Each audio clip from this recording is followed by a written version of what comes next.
금요일마다 비가 오는 것 같아요. 오늘 제가 신방을 멀리 갔다가 왔는데 날이 너무 밝은 거예요. 그래서 오늘 저녁에 비가 온다고 했는데, 야, 이거 정말 비가 올까? 눈에 보일 때는 비가 전혀 안 올 것 같아요. 거짓말인 것 같아. 예. 그런데 눈에 보이는 대로 믿으면 큰일 납니다. 말씀을 믿어야 되는 것 같아요. 정말 비가 오더라고요. 오늘 비를 뚫고 이 자리에 나오신 여러분들 정말 반갑고 감사하고 환영합니다. 오늘 엘리야에게 주셨던 그 응답의 비구름을 우리에게도 주실 줄로 믿습니다. 아멘. 크게 하신 분만 받을 줄로 믿습니다. 네. 갑자기 또 아멘하게 되죠. 인도네시아 모범교사 네 분하고 우리 이미정 선교사님 한 분하고 방문하셨어요. 그래서 화요일 날 새벽 예배 끝나고선 가서 공항에서 저렇게, 여러분들 저 글자 모르죠? 인도네시아 글자라서 당연히 모릅니다. 그래서 환영합니다. 뭐라고 썼는지 저도 잘 몰라요. 좋은 말 썼겠죠? 뭐 저기 웰컴 투 코리아가 있네요. 그리고 이제 영종도 가서 밥 먹고, 우리 최명순 권사님네 거기 맛있는 김치찌개 있거든요. 거기서 밥 먹고 바닷가에서 또 바다도 보고 레일바이크도 탔어요. 저 사진만 보여주지 말고 다른 사진도 보여주세요. 레일바이크 탔는데, 레일바이크 아시죠? 출발할 때 잠깐 좋고 계속 왜 탔을까 왜 탔을까. 그래서 하여튼 그래도 기쁨으로 잘 탔습니다. 그래서 호텔도 인스파이어 가가지고 보고 식사도 저렇게 맛있게 했습니다. 여러분들 헌금해 주시고 또 기도해 주셔서 저분들이 얼마나 이 한국 땅에서 많은 그 유익한 시간들, 정말 저분들에게는 꿈이거든요. 평생의 꿈이 이루어졌어요. 여러분들의 기도와 또 관심과 여러분들 헌신 때문에 이 모든 일이 있었습니다. 하나님 은혜에 감사하고, 우리 다음 주까지 이어지게 되는데 이를 위해서 기도해 주시고, 주일날 와서 또 특송을 할 겁니다. 그리고 주일학교 가가지고 아이들에게 선교적인 비전도 선포하고, 또 주일 오후 예배는 선교 또 보고가 있을 것입니다. 또 오후 예배 많이 참석할 수 있도록 해주시고 위에서 기도해 주시기 바랍니다. 오늘 본문의 배경은 다니엘의 기도입니다. 다니엘처럼 우리도 기도했으면 좋겠습니다. 남유다 백성들은 세 번에 걸쳐서 포로로 끌려갑니다. 제가 주일 설교도 우리 다니엘서 하잖아요. 1차 포로 때 다니엘이 끌려가죠. 그것이 요야김 때입니다. BC 605년 때예요. 그때 다니엘의 나이가 몇 살일까요? 15살 정도가 됩니다. 1차 포로 때 그렇게 포로로 끌려가요. 그런데 느부갓네살 왕은 그 포로들 중에 똑똑한 청년들, 귀족 청년들을 이렇게 끌어갔습니다. 그 중에 누가 포함됐어요? 다니엘이 포함됐어요. 그래서 이 똑똑한 청년들을 그 왕궁에서 길렀습니다. 그리고 공부시키고 바벨론의 문화를 공부시켜서 익숙하게 해서 통치에 활용하려는 계획이었어요. 그것이 바벨론의 인재 관리 방식이었습니다. 다니엘과 세 친구가 여기에 발탁이 됩니다. 세상 말로 정말 기적 같은 기회를 얻게 된 거예요. 가족, 친척, 동포들은 노예가 됐어요. 전쟁 중에 대부분 비참하게 죽었습니다. 그런데 자신은 왕궁에서 호의호식하고 좋은 것 배우고 좋은 옷 입고 그렇게 살게 되었어요. 잘하면 성공과 장래의 보장을 받는 길이 되었어요. 여러분들이 다니엘이라면 어떻게 생각하셨겠어요? 여기 하울링 납니다. 좀 줄여주세요. 야, 정말 은혜다. 정말 나는 운이 좋다. 나란 사람은 정말 왕에게만 이제 잘 보이면 이 큰 제국에서 내 미래는 이제 정말로 보장되었다. 왕에게 충성해야지. 이 은혜를 어떻게 갚나. 그러나 다니엘은 그렇게 생각하지 않았어요. 다니엘은 어떻게 생각했습니까? 하나님께서 우리 민족에게 수많은 선지자를 보냈는데 하나님의 말씀을 어기고 선지자를 죽였다. 그 죄의 결과가 이렇게 참혹하구나. 우리 민족이 이렇게 되었구나. 그러면서 하나님께서 심판하신 그 무서운 심판 앞에서, 그래, 이제 나라도 주님을 붙잡아야지. 이제 나라도 주님께 회개해야지. 이 민족을 살려달라고 주님 앞에 엎드려야지. 그렇게 생각하며 기도자가 되었습니다. 포로가 되기 전에 나라가 잘 나갔을 때 그는 아마 부잣집 청년으로 철없는 시절을 보냈을 수도 있어요. 그런데 그는 고난을 겪으면서 하나님 앞에 바로 서게 되는 것을 보게 됩니다. 나라도 미래의 희망도 다 잃고 나서 오히려 가장 귀한 믿음을 그때서야 회복하게 된 것일 수 있어요. 그런데 믿음을 지킬수록 박해도 있긴 했지만 그때마다 하나님께서 다니엘을 높여주셨어요. 이방 나라에서 하나님의 이름이 다니엘을 통하여서 점점 높임을 받았습니다. 다니엘은 어느 나라 어느 곳에서 무엇을 하든지 하나님의 방식과 하나님의 말씀을 따라 살았습니다. 그리고 하나님께서 그 길을 인도해 주셨어요. 그래서 바빌론이 망하고 그 다음에 페르시아가 세워졌을 때도 다니엘은 자신의 자리를 계속 보존했어요. 오히려 왕들이 더 다니엘을 인정했던 것을 보게 됩니다.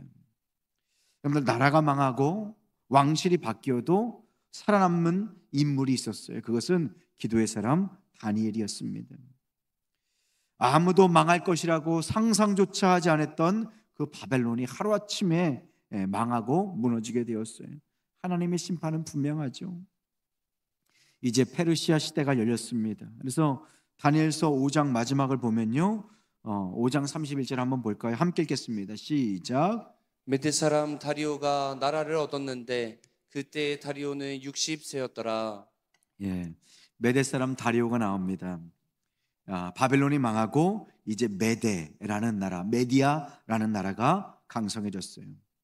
그때의 왕이 다리오입니다. 근데 이 메대라는 나라는 이 바사, 우리가 잘 아는 페르시아죠. 이 나라와 함께 연합국을 이루었어요.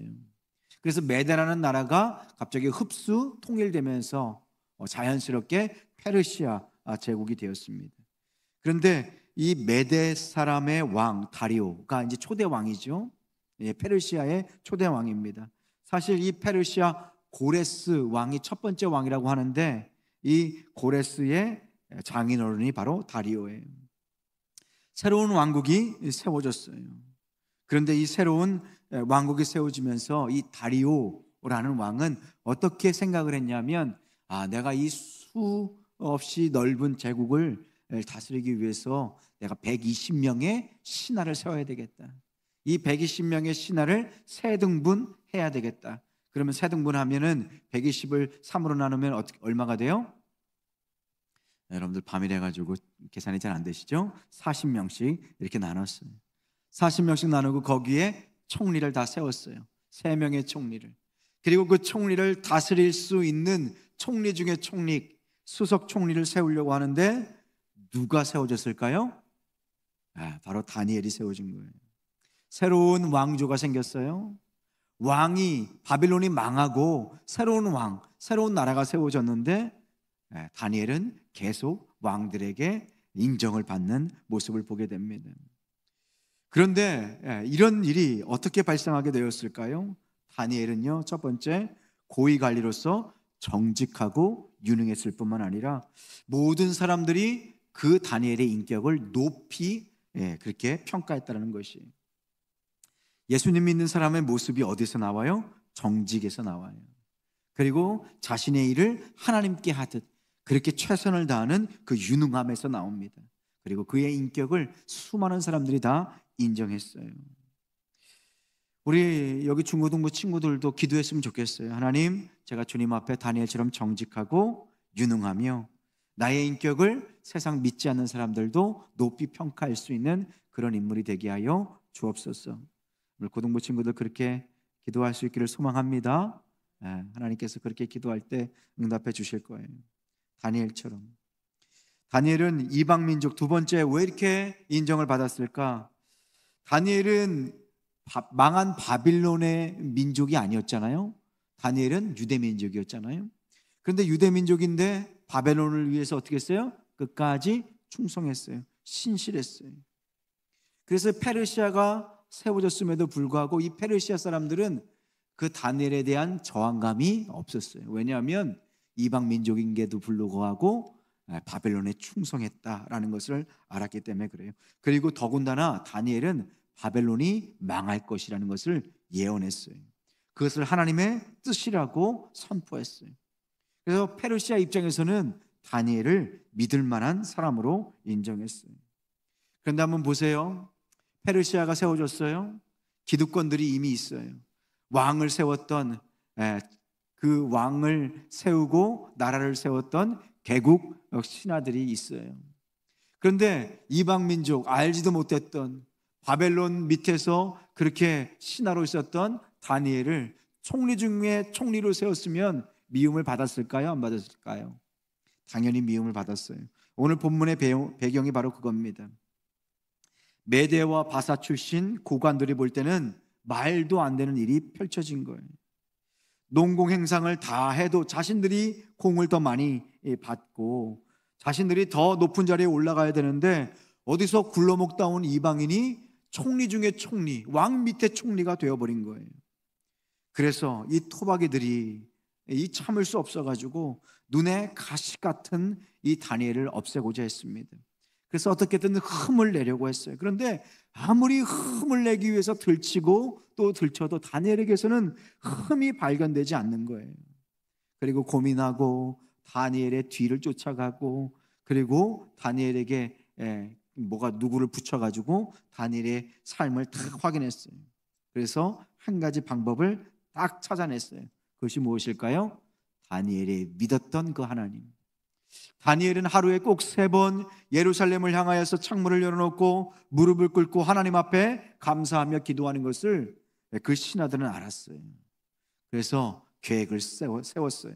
그것이 무엇입니까? 다니엘을 잡기 위한 특별 법을 만들었어요. 근데 법도 자기들 마음대로 만드는 거예요. 사람 죽이려고. 다니엘서 6장 6절과 7절 말씀입니다. 이에 총리들과 고관들이 모여 왕에게 나가서 그에게 말하되 다리오 왕이여 만수무강하옵소서. 마음에 덮는 소리 하죠. 7절 말씀입니다. 함께 읽겠습니다. 시작. 나라의 모든 총리와 지사와 총독과 법관과 관원이 의논하고 왕에게 한 법률을 세우며 한 금령을 정하실 것을 구하나이다. 왕이여 그것은 곧 이제부터 30일 동안에 누구든지 왕 외에 어떤 신에게나 사람에게 무엇을 구하면 사자굴에 던져 넣기로 한 것이니이다. 법을 세우는데 어떤 법을 세워요? 다리오 왕이요, 왕 중의 왕이요. 이제 그 왕 다리오 왕 외에는 아무도 다른 신에게 절하지 않고 기도하지 않고 예배하지 않는 법을 만드소서. 30일 동안입니다. 그리고 그 법을 어기는 자는 사자굴에 쳐넣어야 합니다. 죽여야 합니다. 다리오는 가만히 들어보니까 이제 새로운 왕조가 시작되고 그리고 이제 새로운 초대왕 자기가 이제 세워졌는데 이게 듣기에 좋은 것 같아요. 왕의 기초와 권위를 세우는데 좋을 것 같다라고 도장을 탁 찍어주는 거예요. 좋아, 딱 찍어줘요. 그런데 그 안에 뭐가 있어요? 한 사람을 죽이기 위한 독소 조항이 있는 거예요. 다니엘은 이 법을 보자마자 다니엘은 봤을 거 아니에요? 총리 중에 총리니까 아마 왕에게 가서 다니엘을 건너뛰고 보고를 했겠지만 다니엘은 누군가를 통해서 그 법을 딱 봤겠죠. 그러면 그 법을 보자마자 알았을 거야. 이거는 나를 죽이기 위한 법이구나 라는 것을 알았어요. 다니엘은 이때 90이 넘은 늙은 관료였습니다. 산전수전 공준전까지 다 경험한 정치 노장이었어요. 그러니까 이 치졸한 술수를 모를 수가 없었습니다. 나를 잡으려고 하는구나, 나를 죽이려고 하는구나. 다니엘은 이 법을 알았습니다. 그리고 그들의 숨은 계략도 알았어요. 그런데 그럼에도 불구하고 다니엘은 어떻게 행동했을까요? 다니엘 6장 10절 말씀입니다. 우리 함께 한번 읽어보겠습니다. 시작. 다니엘이 이 주서에 왕의 도장이 찍힌 것을 알고도 자기 집에 돌아가서는 윗방에 올라가 예루살렘으로 향한 창문을 열고 전에 하던 대로 하루 3번씩 무릎을 꿇고 기도하며 그의 하나님께 감사하였더라. 아멘. 아멘. 다니엘이 이 왕의 조서에 도장이 찍힌 것을 알았어. 알고도 자기 집에 돌아가서는 윗방에 올라가 예루살렘을 향하여 창문을 열어놓고 무릎을 꿇고 늘 하던 대로 감사의 기도를 드렸어요. 오늘 다니엘은 알면서 왜 꼭 이렇게까지 하는 것일까요? 우리가 생각할 때 그냥 한 달 정도 참으면 안 되나? 아니면 창문을 열지 말고 꽁꽁 숨어서 그렇게 하면 안 되나? 어쩌면 무릎을 꿇지 않고 그냥 걸어 다니면서 기도할 수는 없나? 그래도 괜찮지 않을까? 우리는 그렇게 생각할 수가 있어요. 근데 다니엘은 그렇게 하지 않았어요. 전에 하던 대로 똑같이 무릎을 꿇고 하나님께 기도했습니다. 여러분들 왜 그렇게까지 했을까요? 저는 이 말씀을 묵상하면서 몇 가지 생각해 보았습니다. 다니엘은 첫 번째, 이 공격이 한 번으로 끝나지 않을 것이라는 것을 영적인 직감으로, 정치적인 경험으로 알고 있었어요. 이것은 내가 도망친다고 끝나는 일이 아니다. 다니엘은 직면해야 할 때를 알았어요. 다니엘은 하나님께서 주시는 기도 그리고 지혜를 가지고 내가 직면해야 할 때와 물러나야 할 때를 알았어요. 이것은 이번 한 번만으로 끝나지 않을 것이다. 그래서 다니엘은 부딪히기로 했어요.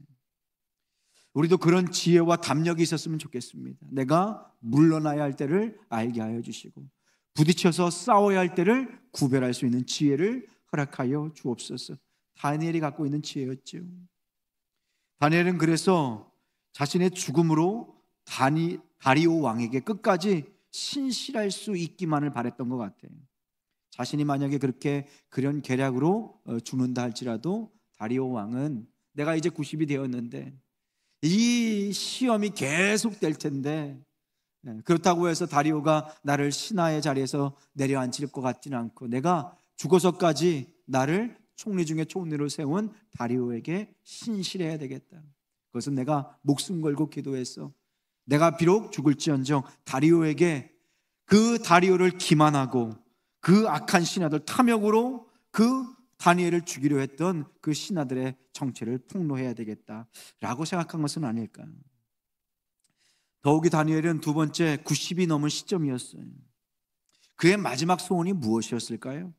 그것은 마지막까지 깨끗하게 하나님을 예배하면서 기도하면서 자신의 신앙을 드리는 것이 아마 마지막 소원이었을 거예요. 자신의 민족의 수많은 사람들은 전쟁터에서 비참하게 죽었어요. 그리고 자기의 많은 사람들은 포로로 끌려와서 노예의 신분으로 비참한 삶을 살았어요. 그런데 그는 구중궁궐했어. 좋은 옷을 입고 비단 옷을 입고 좋은 공부를 하고 왕실에서 가장 높은 자리까지 올라갔어요. 아마 그에게는 늘 빚진 마음이 있었을 거예요. 물론 그가 목숨을 구걸한 것은 아닙니다. 그는 지금 사자굴에서도 들어갔고요. 그리고 풀무불에서도 살아남았어요. 목숨을 버렸던 사람이긴 합니다. 그럼에도 불구하고 그의 마지막이 어떠해야 할지 순교의 제물로 드리기를 원했던 것 같아요. 그래서 죽으면 죽으리라 하나님의 은혜가 족합니다 라는 신앙으로 그렇게 기도했을 것입니다. 그리고 무엇보다 세 번째, 다니엘은 지금까지 신실하셨던 그 하나님 앞에서 구차하고 비겁하게 그분을 욕보이는 도망치는 삶을 살고 싶지는 않았을 거예요. 평생 하나님의 은혜, 그 신실한 은혜, 붙잡아 주시는 그 은혜, 사랑 속에서 살았는데 한 번도 하나님은 나를 배신한 적이 없으신데 지금 이 순간 내가 그분을 목숨을 지키고자 그분을 배신한다고, 그분을 실망시킨다고, 하나님을 향해 등을 진다고 아마 죽는 것보다 더 싫었을 것입니다. 그는 하나님과의 깊은 교제를 누렸던 사람입니다. 하나님과의 친밀한 사귐의 은혜를 알았던 사람이에요. 그래서 그분과의 인격적인 그 관계, 그 하나님과의 약속, 그 대화의 시간을 포기할 수 없었을 것입니다. 여러분들 집 앞에 잡상인이 막 많다고 해서 사랑하는 사람과의 그 귀한 약속을 어길 수 있겠습니까? 없지요. 다 물리치고 그 사람을 향해서 달려갈 것입니다. 그래, 오늘 죽더라도 기도하자가 죽다. 내게 가장 복된 죽음일 것이다. 지금까지 덤으로 산 나의 인생, 너무 많은 은혜를 내가 누렸다. 오늘 죽더라도 내가 하나님과의 신실한 그 약속을 지키고 죽어야 되겠다. 언제나 신실하셨던 나의 왕, 나의 주, 내가 이대로 기도하다가 죽더라도 미련이 없다. 하나님 감사합니다 라고 기도의 자리에 오히려 창문을 활짝 열고 그렇게 보란듯이 기도하지 않았을까요? 그렇게 기도하던 다니엘을 사람들은 발견했습니다. 다니엘서 6장 11절 말씀입니다. 그 무리들이 모여서 다니엘이 자기 하나님 앞에 기도하며 못하는 것을 발견했어요? 간구하는 것을 발견했다. 다니엘이 기도하는 모습을 훔쳐보던 자들, 야, 창문을 열어라, 기도만 해라, 막 훔쳐봤던 자들은 아마 쾌재를 불렀을 거야. 야, 드디어 성공했다, 됐다, 걸려들었다. 이 어리석은 자, 역시 다니엘은 벗어날 수 없어, 우리 손에 있어 라고 생각했을 거예요. 그래서 즉시 달려갑니다. 다리오 왕에게 달려가요. 그래서 왕에게 고발해요. 이만저만해서 왕이요, 다니엘을 죽여야 합니다. 그런데 다니엘에 대한 소식을 들은 이 다리오 왕은 충격을 받아요. 그제서야 깨달은 거예요. 머리를 망치로 맞은 것처럼 충격을 받습니다. 신하들이 자신이 사랑하는 총애하는 그 다니엘을 죽이기 위해서 이토록 자신을 기만하는 법을 만들어서 가져왔구나, 배신감에 몸부림쳤을 거예요. 이 자들이 왕의 법과 나라의 그 지엄한 규율을 이용해서 자신들의 사악한 사익을 취하려고 악한 일을 벌였구나, 공모했다는 사실을 깨닫고 아마 치가 떨렸을 것입니다. 다리오 왕은 이제 알았을 거예요. 누가 정말 신실한 신하인지, 누가 악하고 교활해서 나를 이용하고 왕을 이용하고 자기 배만 불리려는 악한 자들인지를 알게 됐던 거예요. 구별이 된 거예요 이제. 그래서 이 다리오 왕은 다니엘서 6장 14절에 이렇게 그 소식을 듣고 이렇게 기록합니다. 함께 읽겠습니다. 시작. 왕이 이 말을 듣고 그로 말미암아 심히 근심하여 다니엘을 구원하려고 마음을 쓰며 그를 건져내려고 힘을 다하다가 해가 질 때에 이르렀더라. 아멘. 성경을 자꾸 읽게 하는 것은 여러분들 졸리실까 봐. 저도 새벽 4시 반에 일어나서 지금까지 있으니까 지금도 이제 영역이 분리되시는 분들이 계시는데 얼마나 피곤하세요. 오늘 하루 종일 일하시고. 그래서 여러분들 잠을 좀 깨시라고 그럽니다. 여러분 한번 보세요. 이 다리오 왕이 신하의 말을 듣고 충격을 받았어요. 아, 이것들이 다니엘을 노렸구나, 다니엘을 죽이려 하는구나, 나를 이용하는구나, 나를 속였구나, 기만했구나. 여러분들 다리오 왕이 다니엘을 총애하는 것을 봐요. 그로 말미암아 심히 근심하고 마음을 썼어요. 힘을 다하다가 해질려까지 그 왕이, 부족함 없는 그 다리오 왕이, 대제국의 초대 왕이 그렇게 다니엘 한 사람을 위해서 마음을 쏟는 것을 봐요. 여러분들 보세요. 우리 그리스도인들도요, 이렇게 사람에게 인정받는 능력이 좀 나타났으면 좋겠어요. 우리 청년부, 중고등부 아이들도, 여러분들도 선생님이나 친구들에게도 인정받는 그런 멋진 친구, 멋진 학생이 되시기를 축복합니다. 다니엘은 그렇게 인정받았어요. 우리 청년들도 마찬가지고. 여러분들 말씀대로 살면 때로는 고난을 받는 게 맞아요. 근데 대부분의 경우는요, 하나님의 말씀대로만 살면 세상에서도 인정과 존귀를 받는 줄로 믿습니다.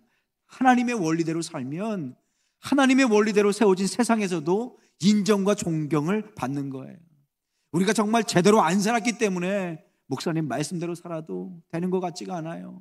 말씀대로 살아도 세상이 인정하는 것 같지 않아요. 우리가 우리 스스로를 속이기 때문에 그래요.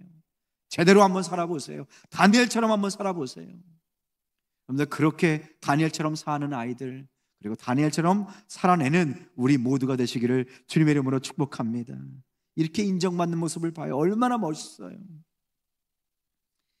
해가 질 때 신하들이 찾아와서 왕의 법령은 고치지 못하고 어길 수 없습니다 라고 얘기해요. 왕을 은근히 협박하는 거예요. 그래서 다리오는 결심합니다. 다니엘서 6장 16절 말씀, 저는 이 말씀 보면서 막 전율이 느껴지더라고요.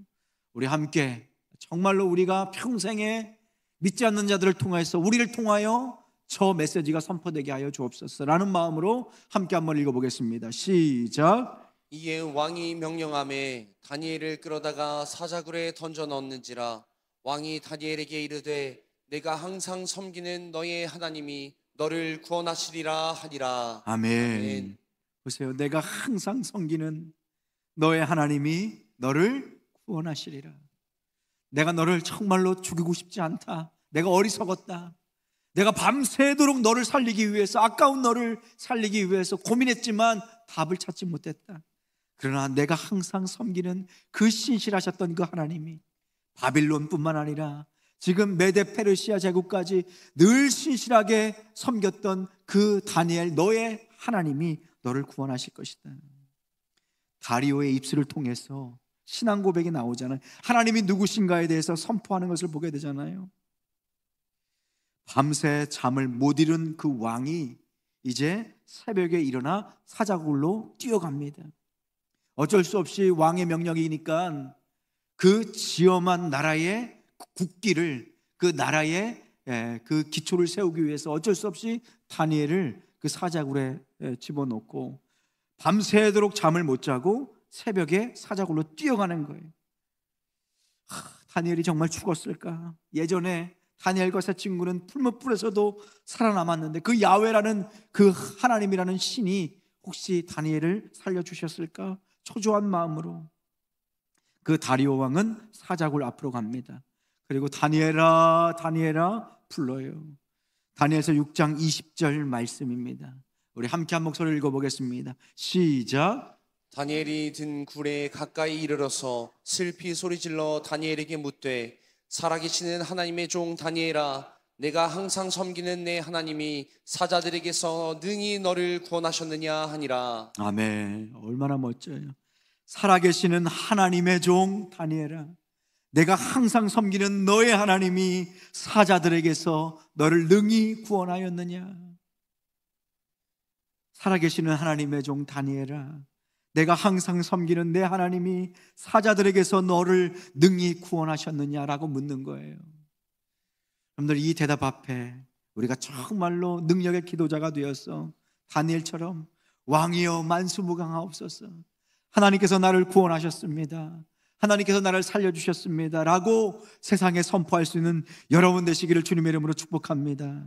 다니엘은 조금도 상하지 않았어요. 하지만 다니엘을 죽이기 위해서 함정을 짜고 공모를 하고 다리오 왕을 능멸한 신하들은 그 대신 사자굴에 던져졌어요. 하나님의 손으로 하루 종일 굶었던 그 사자가, 하나님의 손이 이제 떠나가자 배가 고팠던 사자들이 얼마나 짜증이 났을까요? 그 신하들을 땅에 닿기도 전에 말씀을 보면 삼켜버렸다고 해요. 여러분들, 왜 이런 시험과 고난이 있었을까요? 왜 다니엘에게는 이런 시험과 고난이 있었을까요? 그것은 페르시아에도 하나님의 살아계심과 하나님의 하나님 되심을 선포하고 전하기 위해서 하나님께서 다니엘을 사용하신 것이죠. 하나님은 어느 세상에서라도 전해지시고 전파되셔야 합니다. 그 일을 위해서는 그래서 헌신하는 사람이 있어야 돼요. 하나님의 능력이 없어서가 아니라 하나님의 뜻을 위해 자기 자신을 바칠 수 있는 그 헌신된 한 사람을 통해서 하나님의 능력이 세상 가운데 선포되는 것입니다. 그래서 이 다니엘의 이 한 사건 때문에 어떤 일이 일어났습니까? 다니엘서 6장 25절 26절 말씀입니다.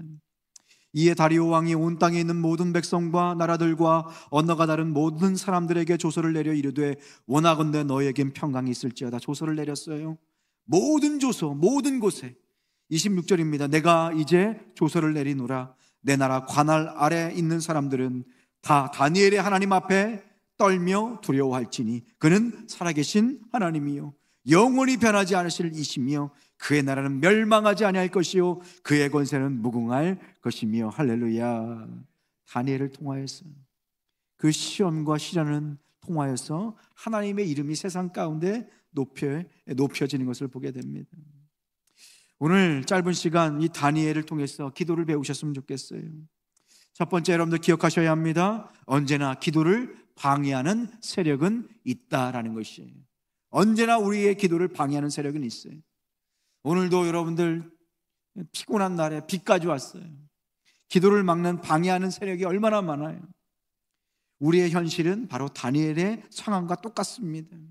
우리의 주변 환경과 사람은 기도하지 말라고 우리를 향하여 으르렁거리는 사자와 같습니다.